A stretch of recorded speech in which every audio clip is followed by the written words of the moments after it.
Blessed be the Lord. I am no stranger to him. I have tried him, proved him, known him, and trust him. His name is faithfulness, and I know it, for he has never forsaken me.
Well, it's good to be here in front of you, and at this particular time in the service, it's kind of strange to have the two of us kind of mixed up here.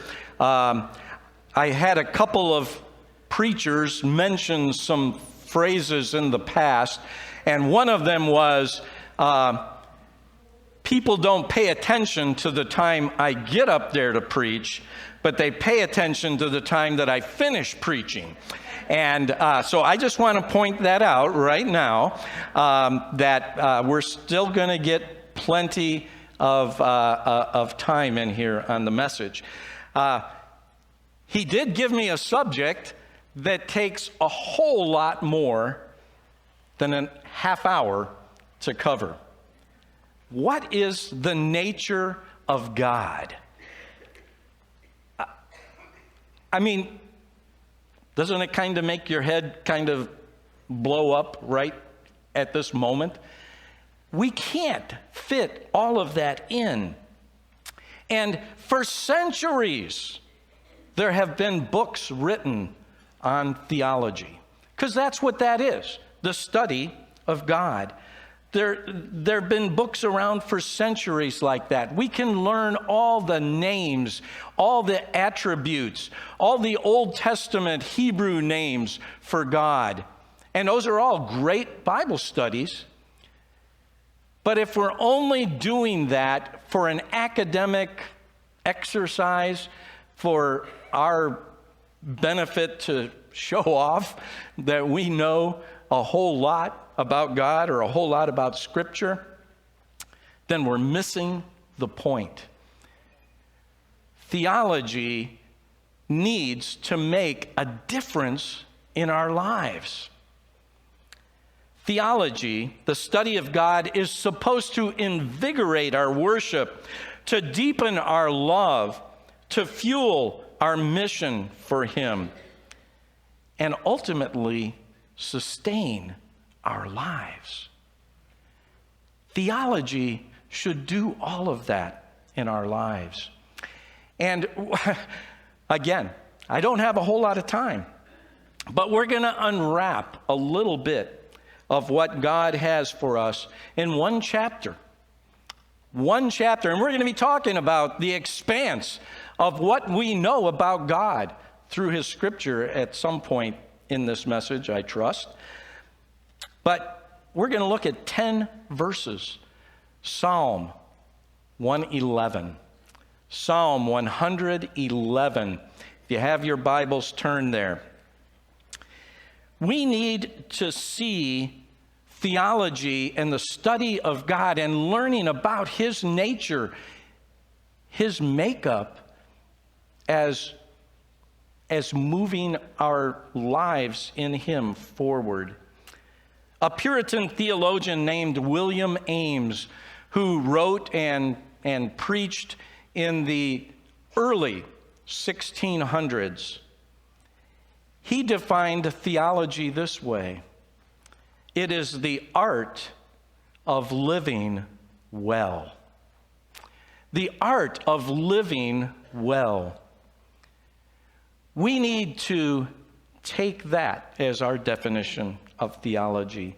And don't just cram facts and big words that I'm not even going to try and pronounce up here this morning in our heads, just to have that knowledge in our heads. But let's let it make our lives better in every aspect as we approach God. I'm going to read the psalm in its entirety, and then we're going to break apart some pieces. But just to let you know, this psalm is a poem. It is actually the first verse of a poem. And Psalm 112 is the second verse of a poem. And it may have been set to music in the Old Testament days.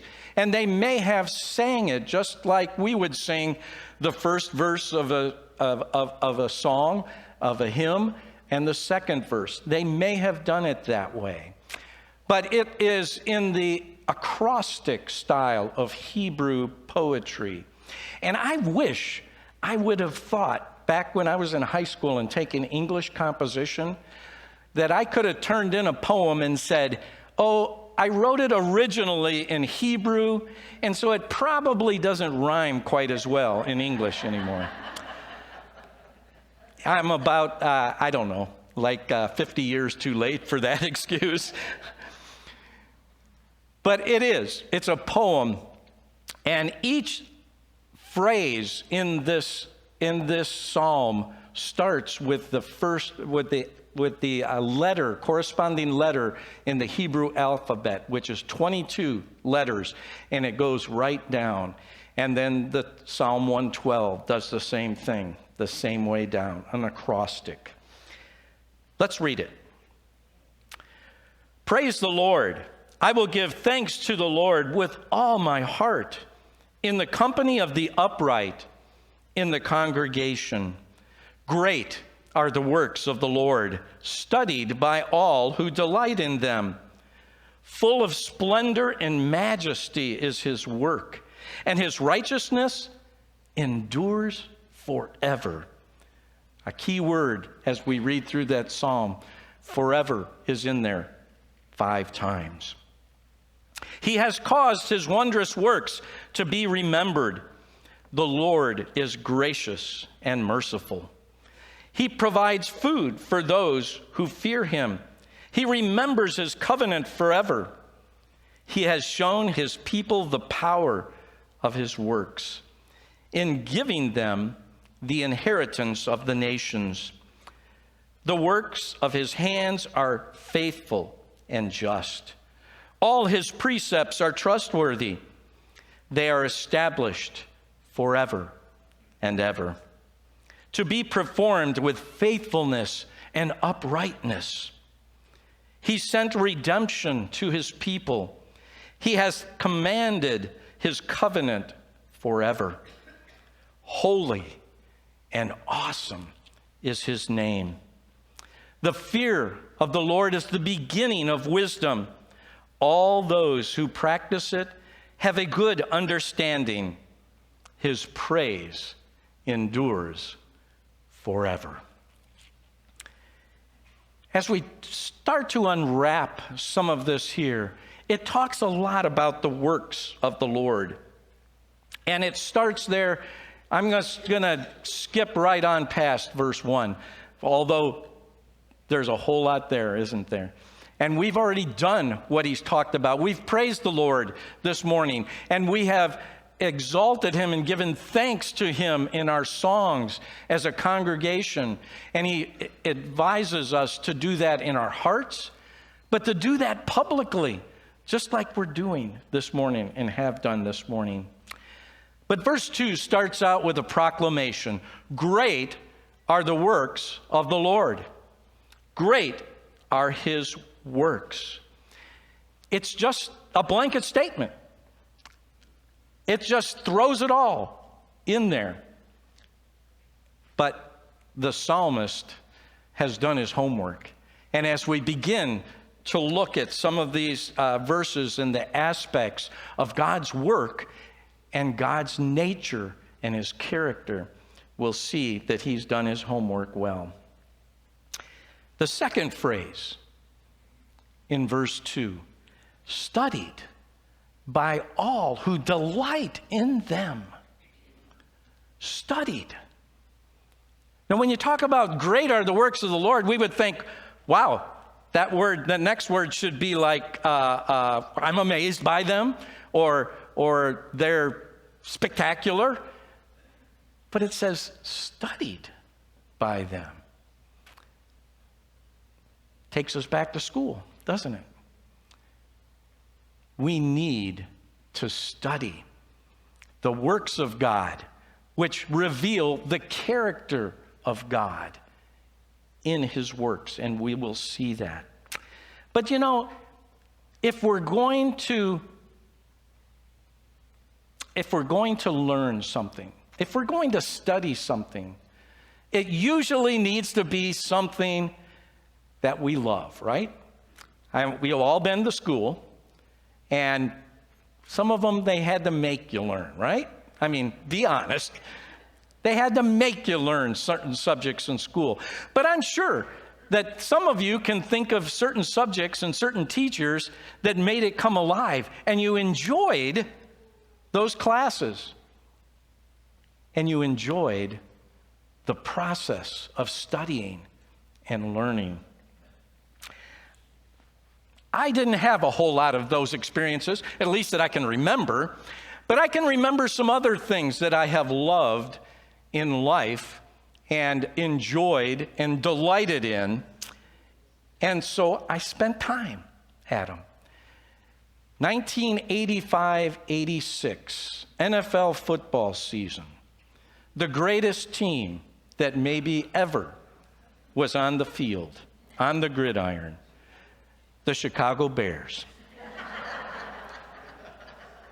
And I thought about learning the Super Bowl shuffle to do that for you up here, but no, you wouldn't enjoy that. But I spent a lot of time watching that season of the Bears when they won their only Super Bowl. It was special. And I spent time at that.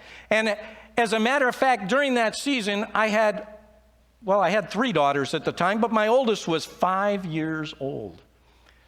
And she spent so much time with me as I studied and poured into this team that she actually memorized all the numbers of all the players on the Chicago Bears.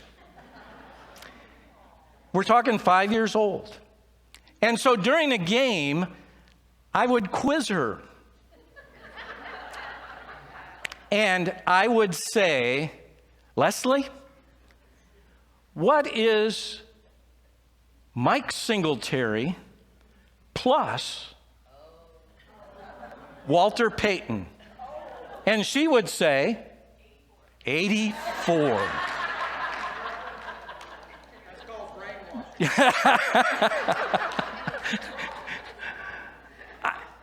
I tried to instill some skills in the fact that, yes, she memorized, but she could do it with the entire team. I could name the names, and she would do simple math, both addition and subtraction.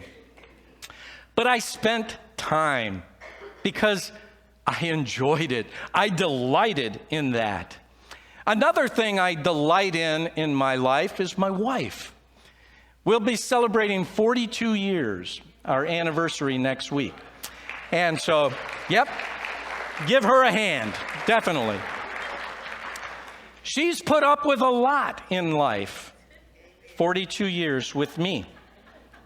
But I could talk all day long about this lady that was raised in southern Michigan and would sit in front of the TV when a football game was on with a big glass of iced tea and cheering for her Detroit Lions. And I hope you know that everything that I just said about her was a complete lie and untrue. And I know that she came from Bradley, West Virginia. That's where she was raised. And I know she hates iced tea. I don't understand that, but she hates iced tea. And she roots for the Packers, not the Detroit Lions. Now, why would I learn the real facts and not spread lies about her? Because I love her, so I've studied. But the other thing is, she would be insulted if I said things about her that were untrue. And how much do we do that with God? Do we have in our everyday practice sometimes misconceptions about God, and we say them as facts, and they're so not true? Can you imagine that he is insulted by those things? I can. We need to study the Awana acrostic. Speaking of another acrostic, Awana, approved workmen are not ashamed. It comes from 2 Timothy 2, verse 15, that we are to study to show ourselves approved unto God as a workman that has no reason to be ashamed, because we are rightly dividing the word of truth, and we're rightly speaking of God in our theology and in our lives. We need to study his works and his nature like it means the world to us, because it should. It should mean that much to us. Verse 3, full of splendor and majesty are his works, and his righteousness endures forever. Have you stood out and watched a sunset? Just the other night, it was so beautiful. The hand of God painting that picture. His creation is beyond anything we can figure out, humanly speaking. I think Pastor talked about it a couple weeks ago, if the Earth's axis is turned even just a half a degree, part of the earth burns up, part of the earth freezes over. But God has set that in motion. He is the creator. We know that by his work. There is no other explanation for it. I don't care how much man wants to figure it out and give us his side of the story. God created, and it is majestic in every way. And his righteousness is seen in the creation and his very nature, and that will endure forever. Verse 4, he has caused his wondrous works to be remembered. The Lord is gracious and merciful. He's caused his works to be remembered. How do we remember the works of God? Reading the Bible. By studying the Bible. Right from the very beginning. In the beginning, God created the heavens and the earth. And it goes right on. And throughout every book, every chapter, all 66 books talk about his works. And, you know, you might say, well, that's an Old Testament passage, and it's only talking about the Old Testament works of God.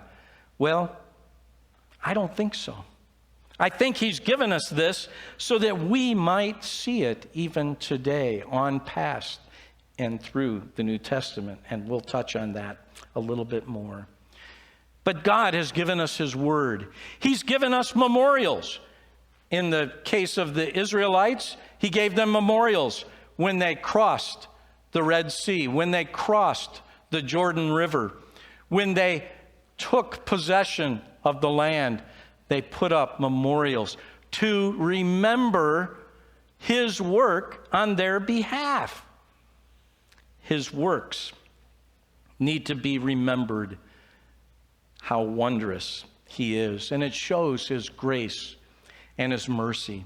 We have things to remember. We have memorials, don't we? We have the communion service where we remember. It's right there in the front of our communion table. In remembrance of him. We have baptism, showing how God has placed us in himself. And we are died to self, buried, and raised to new life as we come out of those waters. What wonderful memorials he has given us to remember his work in our lives.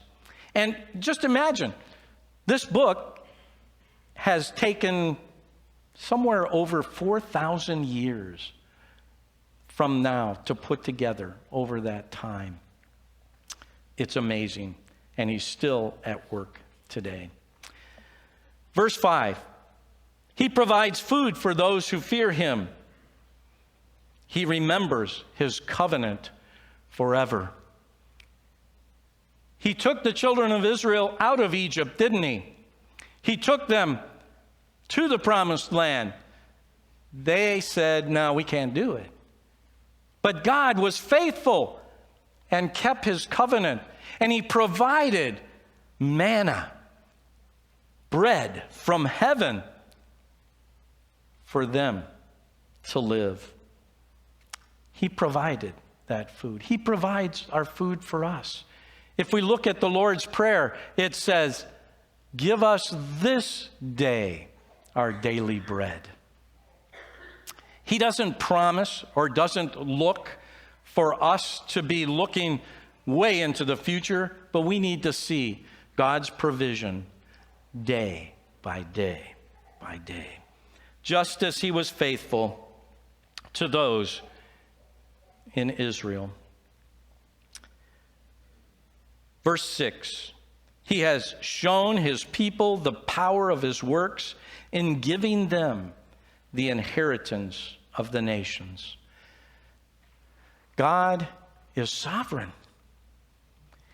He said he would give a promised land to Abraham centuries in the past from when it took place with Joshua going in to the promised land. God is faithful, and he keeps those promises, and he is sovereign to be able to work them out. I can't stand up here and say I understand why God did things the way he did them. I can't. If I could, I'd be God. And none of us are. His character is far beyond what we can figure out. And I am glad for that. Because I know I have a God that is not made in my image, but that I was made in his. And that my Creator The Creator is always greater than the creation, isn't it? Always. I don't care if you're building a house. And you could come and see some of my handiwork, and you'd go, he ain't no builder.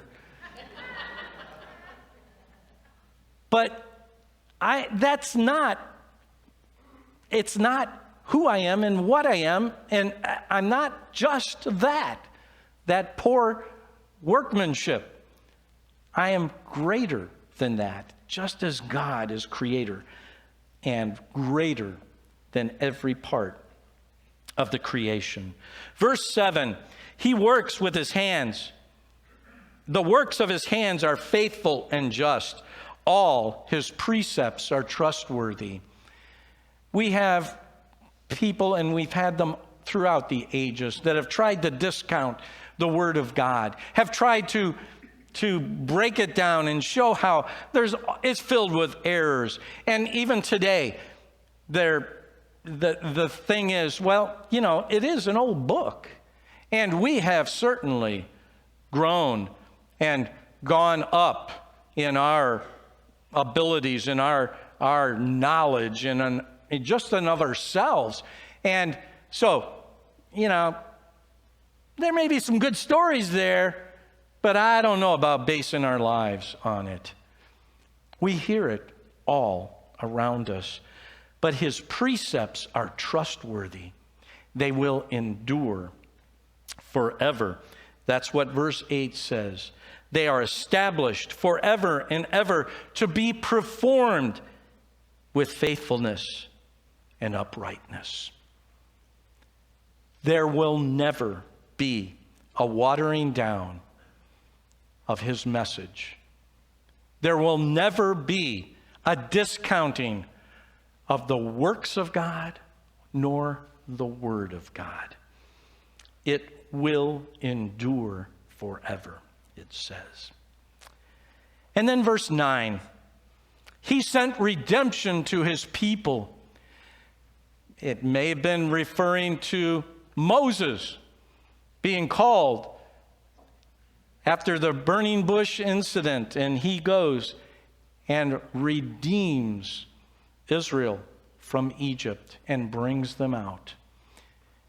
It may have some of that, but I think it absolutely has a futuristic look from the time when it was written. And that is a look at our Savior. Matthew and Luke both talk about in Scripture that you will call his name Jesus. Why? Because he will save his people from their sins. Jesus is the Redeemer. He's the Savior.